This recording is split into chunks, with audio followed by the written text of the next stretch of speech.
how it goes down and then there's that one straight path? Yeah, to slow you down so you don't just plummet to a bone-breaking halt at the bottom. Exactly. Yeah, the slow-down ramp. Yeah, exactly. Yeah. So I've reached that, and there was a hive of fire ants. No. Hi, this is William. And Scout. From Hypermentilating. The podcast. A show that follows life and change through the eyes of a father and daughter. Join us as we find our way together. Yes, that is us.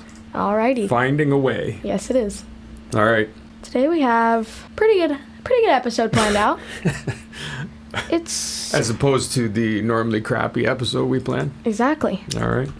Well, isn't that a pleasant surprise for the people? Yeah, if I do say so myself. And you do. I do, yes. So we will be doing a episode. Okay, what's all this stalling, man? I'm taking over. Okay, no. I just tripped out. Okay, no, ready? This is mine now. Okay, do you trust robot drivers? I'll start us off with this one. The answer is no, not as of now. I do not. And one could argue, well, airplanes are flown by robots right now. You know, they're in autopilot all the time, right? One could say that that's a robot. One could. But it is a robot. It is, yeah. But okay, they're talking about they already have made taxis with robot drivers, like straight up robots that sit in the passenger seat. No, I mean, that may be in the movies. No, they probably do have. Fifth Element has the best one. That guy whose head revolves around. I remember that. But I think, I call it robot, right? Anything that's artificial intelligence or that's being run mechanically by a computer brain, I'm calling a robot. Yeah, exactly. So the vehicle itself is the robot. Mm-hmm. You're actually driving in the robot. Yeah. Well, okay, Teslas. Take Teslas, right? Yeah. They have some of the best autopilot on cars right now. That's arguable. There's a big argument about that because they use Musk insists on using only cameras, whereas almost everybody else is using LiDAR too, which LiDAR is a kind of it pulses out images almost like a bat does, and then it creates a visual of everything around it. We used it in surveying like years ago. Okay. So there's an argument to be made. He believes that cameras are the way to go. So Teslas use cameras. But the result is that the computer disseminates information about its surroundings and then acts, right? Yeah. So, cat, stop. Yeah. Yeah. I mean, I've driven in Teslas before. Wow. Isn't that hoity-toity? Hoity-toity. Hoity-toity. It means like you're putting on airs. You're all like, oh yeah, when Biff, Tad, Muffy, and I were in the Tesla. Hoity-toity. Yeah, hoity-toity. But yeah, I've been, I don't know, it was like the, whatever generation the Teslas are. I don't know. But it was just a Tesla. And we had it on autopilot just for fun to see, autopilot. We were in a very deserted street, but we came up to a stoplight and Miss Tesla wouldn't stop, and so we had to stop. And normally it does stop, but it does skip. Okay, see, that's just exactly horrifying. Yeah. So do I trust robot drivers? No, not yet. Until a robot can prove that it can drive from Nevada to Arkansas without any mishaps. Then maybe that doesn't seem like a complicated drive, unless my geography's wrong. I just threw together. There's a good shot. That's just a flat, straight line. I just threw together some states. I know. But yeah, until a robot driver can make a nice little. Those are the two states you pick. I don't know. I could have said New York and Washington, but I didn't. Nevada. So you're going from like you gambled your brains out, and now you're ripping home to the hills of Arkansas. Yes. All right. But yeah, do I trust robot drivers? Somewhat. Airplanes. Yeah. I trust airplanes. You're looking at me like I should spring into action here. I don't like airplanes, but I trust. I think that it's probably statistically the robot is safer than a human. So I bet you if you were to parse the statistics, it would easily come out that a car driven by the algorithm, by the robot, not an algorithm, but by the robot, is safer. I'm almost sure that's the case. So for me, it's cognitively, I can say, all right, it's probably safer like a plane. There's no question that the planes are running on autopilot, because statistically it's safer that they do. The plane makes less mistakes than a human would, right?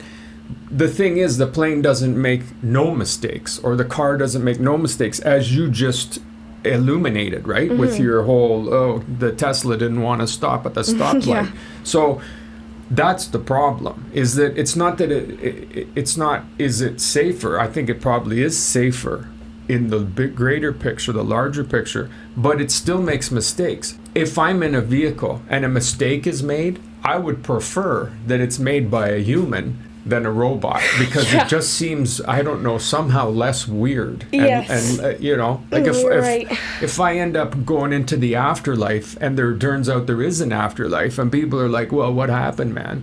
And I'm like, oh, my robot driven car didn't stop. Wow. Yeah, I don't want to go out like that. Well, if you guys read one of the last newsletters, it probably was in the last like 10, you had an article in it, in the Change Happens, about how a Tesla was on autopilot and it didn't see a deer in front of the car, and it hit the deer because, I don't know, it was dark or whatever, but it hit the deer. Again, on autopilot. Perfect example, right? Like humans hit deers on the regular. I mean, I used to work out west all the time. I know guys who smacked into deers. I've almost hit them. Like, it's a regular occurrence when you're out on those kind of roads in northern Alberta or anywhere like that, right? And it's probably more likely that the robot would avoid that collision, would see it before the human did. Yeah. But when it does happen, then all of a sudden you're left with, wow, what happened there? It's just an empty car smashed into a pedestrian or something. Yeah. Right? It's like, okay. It's a weird thing. It's like a cognitive breakdown, right? You know that statistically, mathematically, over a long period of time, the driverless car is probably going to make less mistakes than a human does, or almost for assuredly will make less mistakes. But when they do make mistakes, then what? Then you have this weirdness where, you know, like it's a human thing. If a mistake's made, we all want to know why, how, could it be corrected? If the robot makes a mistake, well, there's no why or how. It's just like, well, it just glitched. It screwed up. You can't say, oh, bad robot. No, like if I walked out of the airport after being in a robot-driven airplane, which you stepped through the robot worked TSA, which is common, and walked out of the robot doors, which we already have, into the street, and pulled up a little taxi with a robot in the driver's seat. You're gonna hope you have a friend with you. Another human. So you're in the Matrix. Basically, we basically are.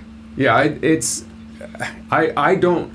It's a weird thing, right? It's like, do you trust them? I personally, I don't know how comfortable I am sitting in the back seat of a vehicle that has nobody driving it. But it's like we sit in the back seat of people who barely pass their driver's test. You could get in with some dude or some chick, and you're like, oh, I know for sure that you are a garbage driver. You just didn't signal there. You're going too fast here. You almost hit that guy there. Well, there's taxi drivers everywhere here. You could walk to the OXXO that's 2 feet away from our house, and you could pass by 10 taxis. And guaranteed, especially here, guaranteed that at least 6 of those people barely pass their driver's test. Wow, that's... You kind of have to agree with me on this one. Oh, okay. That seems like might be a little profiling there. Profile-y. No. I think most people... my personal opinion is that most people are trash drivers. That they don't pay attention enough, that they don't take it seriously enough, that they don't recognize the responsibility involved in driving.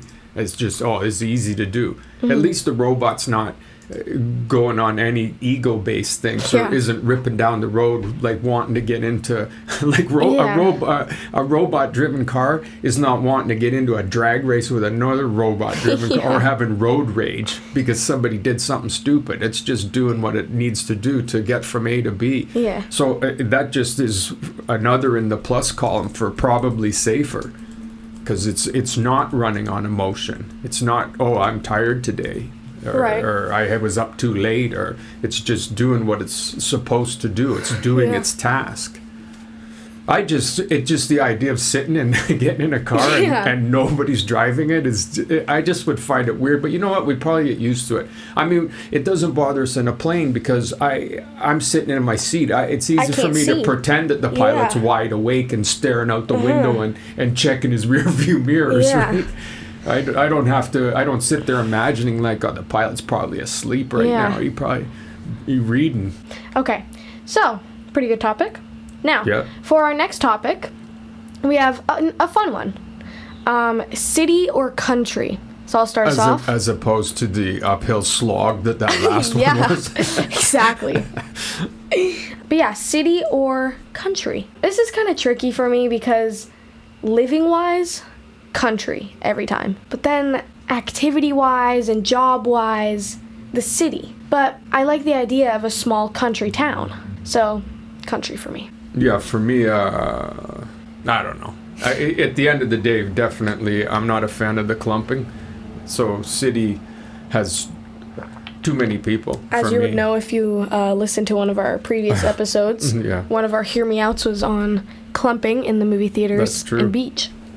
Yeah, I think that they both have advantages and disadvantages for sure. The city has tremendous advantages, but for me, I guess for people, it probably comes down to a choice of which would you rather be living in and which would you rather be visiting, right? So some people would rather live in the city and visit the country to get away and to get some peace and quiet and nature, and then other people, it would be the opposite. They would rather just visit the city for a jolt of whatever the city can provide.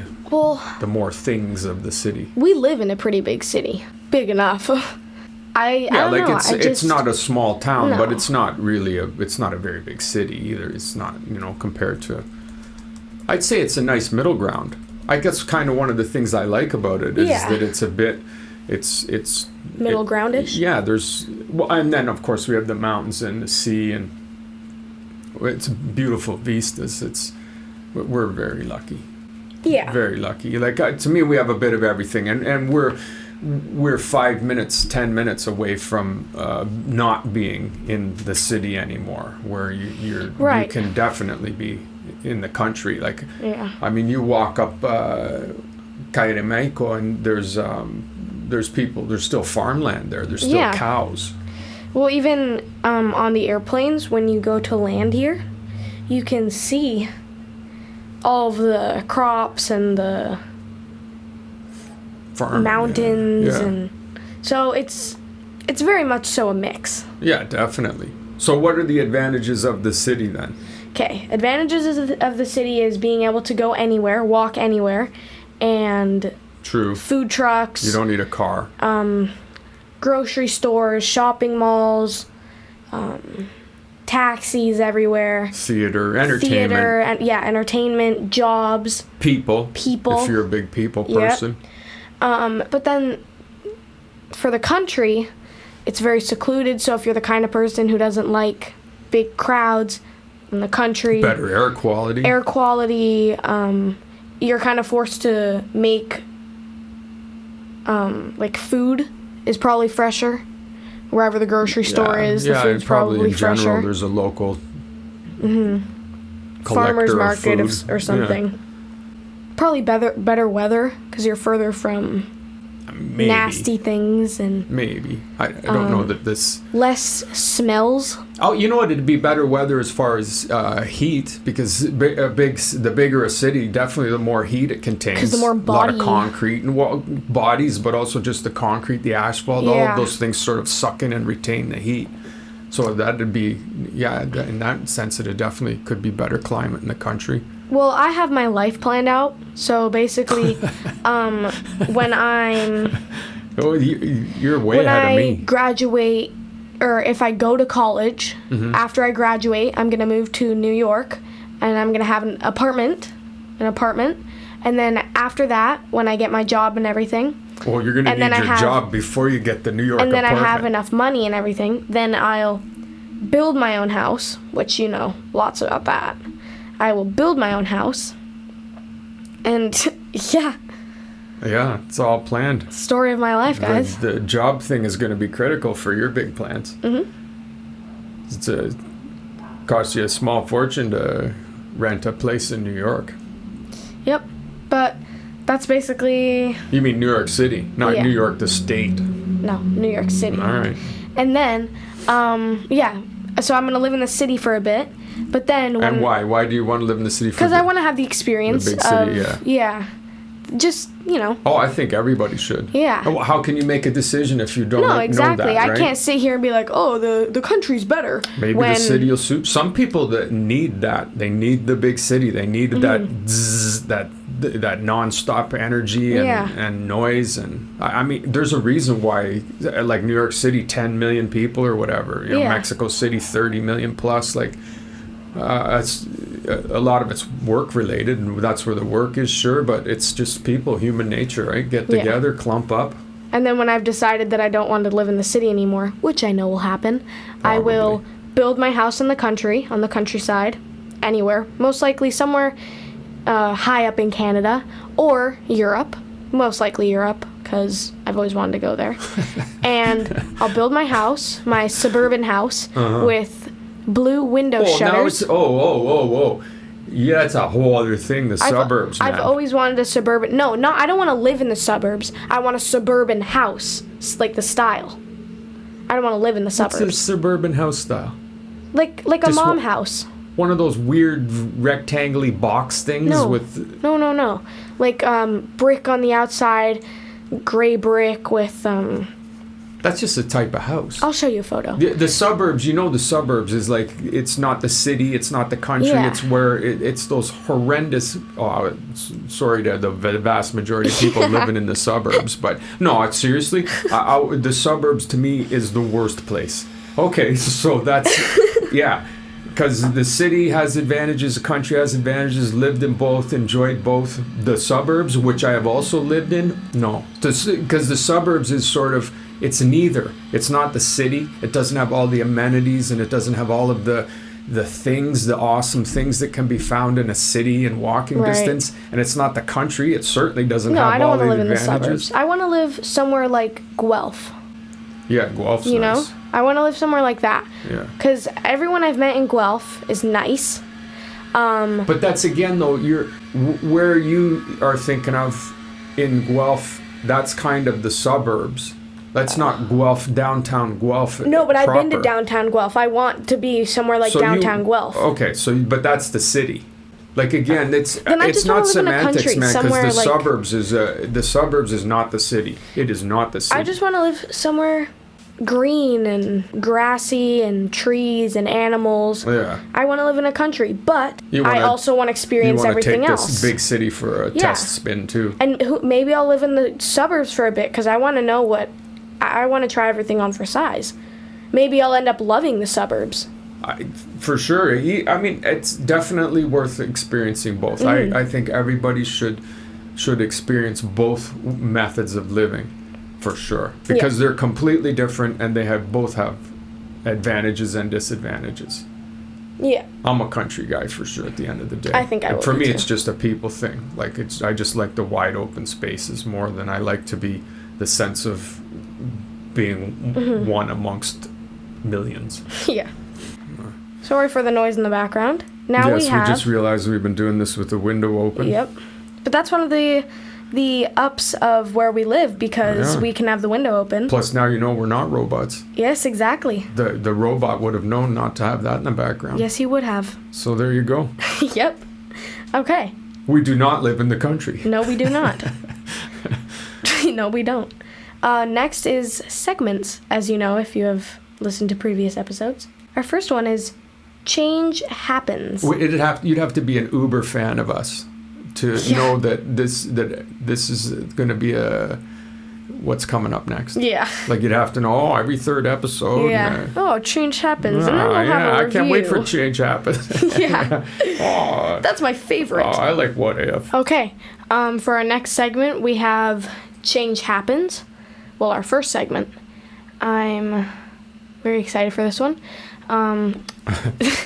My thing is, when was the first time you remember changing schools? Mm-hmm. I can start us off so you get an idea of what we're going to talk about. Basically, okay, I don't remember changing schools. I remember changing from preschool to primary at the same school, but it was different buildings. So there's the preschool building and the primary building. Yes. It counts. It was kind of like changing schools. Yeah, it was very exciting, but nerve-wracking too for all of us. You had to cross the court. We had access to the stage now during recess. You were a certified big shot. Yeah. Grade 1, baby. And I loved grade 1 too. My teachers were amazing. You got to sharpen your own pencils? Yeah, especially my English teacher. I loved my English teacher. I will never forget her. Yeah. Or my Spanish teacher. I really liked her. Yeah, your English teacher was great. Yeah. She's one of the best teachers you ever had. Pa's had her too. Is the best teacher I've ever had. Yeah, she was fantastic. And also, basically in the preschool, we would have this woman come only once a month though. But in the primary... Yeah, I remember her. I know who you're talking about. Yeah, she would come once every 2 weeks on Wednesdays. And she was kind of like biology class. The Mexican crocodile hunter. Yes. It was amazing. She had all these animals, and she would bring them in for us, and we would look at them and pet them and hold them. She had that big raptor one time that I got to see it up close. Yeah. Yeah. That thing was awesome. We all got to hold it on a little glove. Yeah. And I remember one time we had a show and tell. This doesn't have anything to do with the last thing I was talking about. But in first grade, I had a show and tell. It was my turn to show and tell. And I wanted to bring in my hamster. And my English teacher was like, oh yeah, definitely, you can bring in your hamster, I don't mind. And it turned into this big thing, but Dad, you came to the rescue, and you brought the hamster to school, and I got to show everyone Angus. What was the... I remember that, but I don't remember the big thing part. Yeah, because... somebody tried to shut it down? Yes, and also, we didn't know how I was going to get it to school, but you pulled through, and you brought him. And everyone loved him. Well, that was awful good of me. Yeah, everyone loved him. But the office was trying to tell us that no, you can't bring an animal to school I kind of remember premise. that, yeah. Yeah. And we were just like... Yeah, I just kind of pitched a mini wobbler and ignored their decrees. Mm-hmm. Yeah, I remember that now. Mm-hmm. Wow, it was stupid. Yeah. I mean, hey. It's like a 2-inch What's it going to do, run wild? With fur. Start eating people? Yeah, seriously, it's a hamster. That's my experience. It's yours. The first time was grade 2 to grade 3, so I don't remember that much. I kind of do. It's funny, I remember the first day I went to school in kindergarten. I was at 5, and I remember walking up to the doors and being so excited. These big doors, and I was going to go through them into this whole world, right? Like, for me, it was like Charlie and the Chocolate Factory. My mom must have done a sweet job selling how awesome it was going to be to me because I couldn't wait to get there. I don't remember being nervous or anything, but I don't remember anything else. Same with grade 3 one. I remember, you know what I remember? I remember the changing of the playground. Yeah, that's what I remember. I vividly remember the playground from kindergarten to grade 2. Mm-hmm. Vividly remember the playground in grade 3 and onward. The playgrounds are what I remember. Not so much I remember what happened outside of school. Not so much what happened in the confines, in the actual, prisoners' barracks. Yeah. And the first one I really remember, though, was when we moved to the portables. I went to like 8 schools, in my career. And the move to the portable, though, that was really something. That was, I think, grade 5. That was when I went into the hospital for a couple of weeks. Yeah, so that would have been grade 4, or maybe grade 4 or 5, and we were in portables, and that was really something, man. Our school was,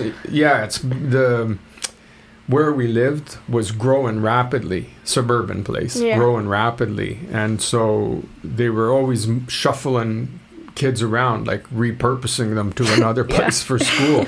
And in this case, the school that I was going to be in grade 6, I ended up, wasn't completed.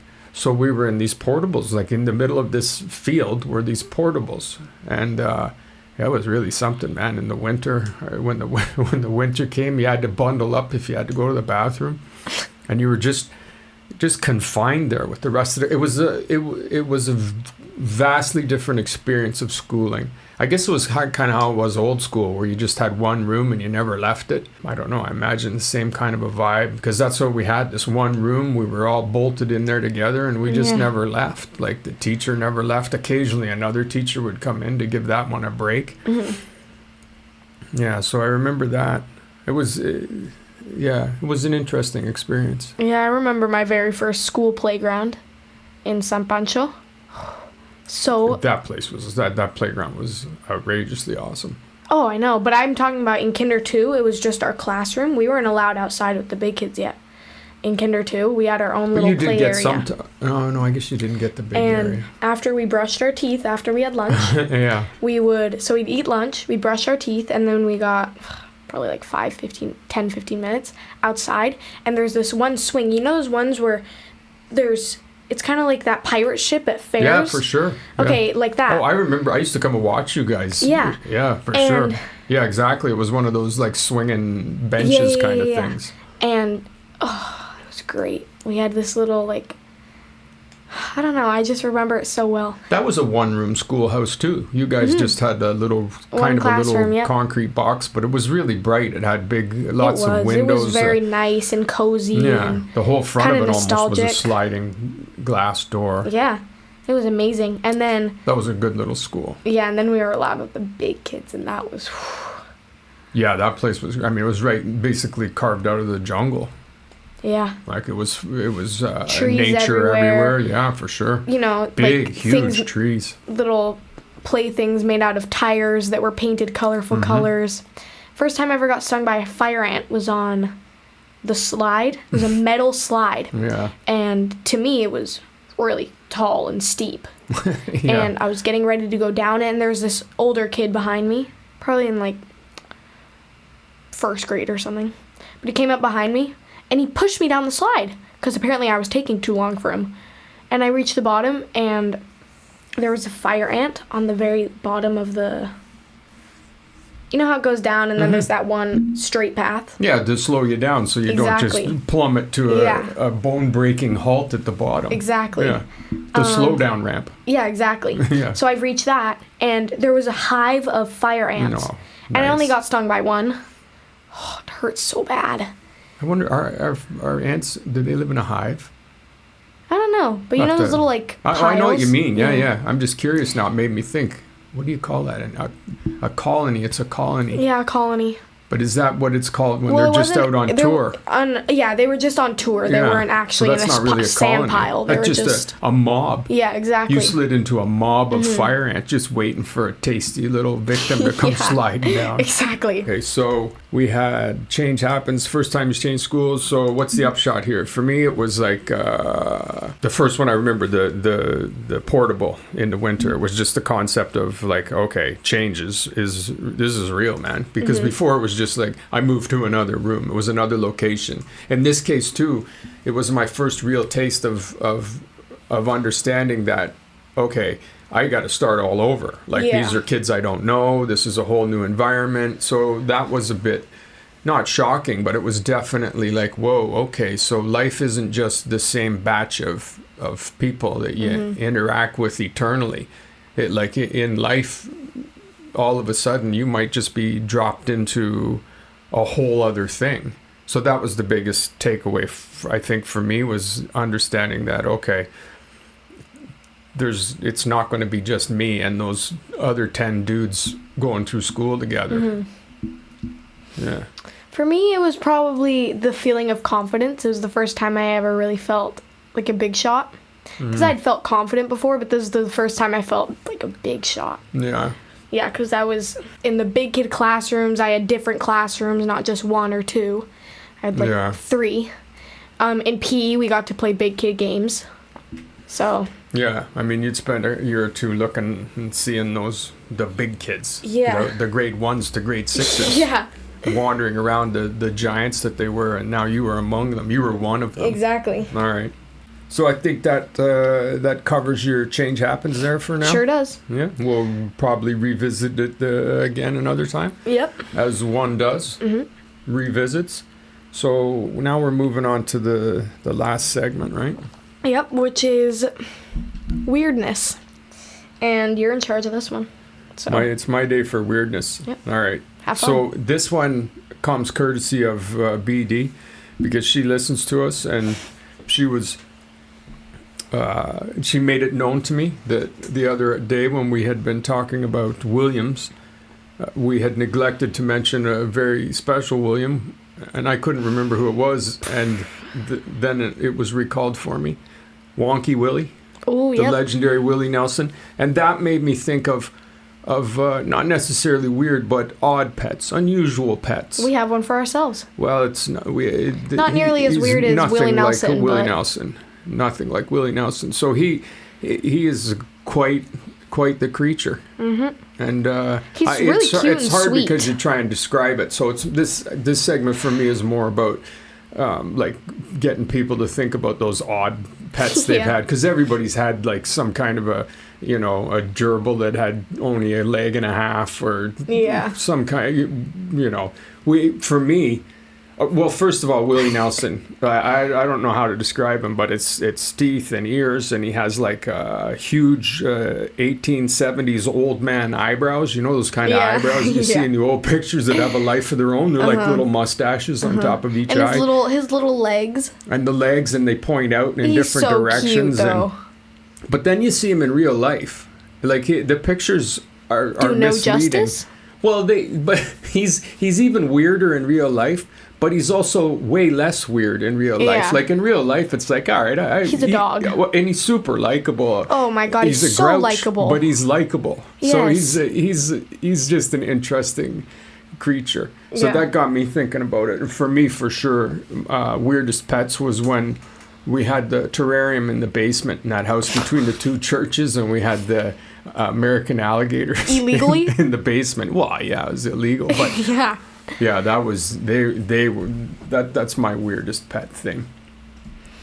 So I was just thinking about weird pets in general. Like, I mean, when we adopted Ike, the reason we adopted him, we had been putting off adopting a cat because I wanted one, right? And he we does were look just pretty cute there right now. this Yeah. time. we were just like, oh no, we'll wait. And then one day we went on Saturday to the adoption place, and we saw our little Ike, and we thought, holy crap, he is a weird looking cat, because his tail was wonky at the very tip. Yeah. It's like corkscrewed. Corkscrews. His whiskers were short. Well, somebody had cut some of Yeah. them. Yeah. But his tongue would like be out, and yeah, he felt different than all the other cats. Yeah, he's an oddball for sure. Yeah. But super lovable. Oh, so I think lovable. that the odder the creature is, the more nicer maybe and it's cuter. because maybe it's us though. Maybe the odder they are, the more we are likely to look past their crimes, and we just Right. love them more unconditionally, you know. Maybe that's it, and so that's their lovability. But I'm trying to think of other weird pets that I've seen.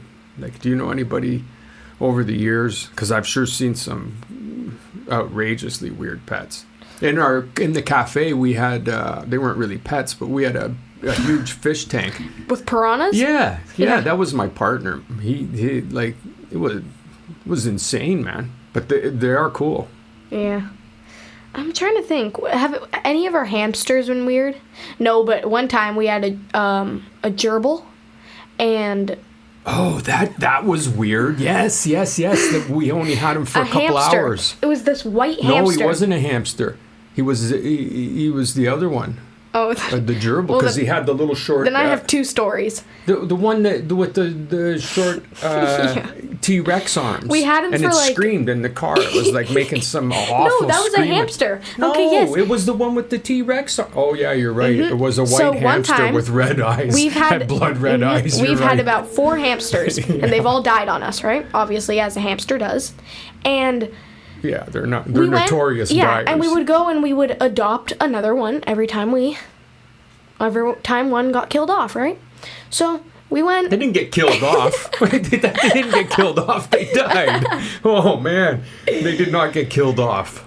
So we went and we would adopt another one. Dude, And we had apparently, some we were hobby farm where we were just letting Yep. hamsters out to be attacked and hunted. and basically, we must have been so desperate because it was only this hamster there. So we were like, okay, we need to take one.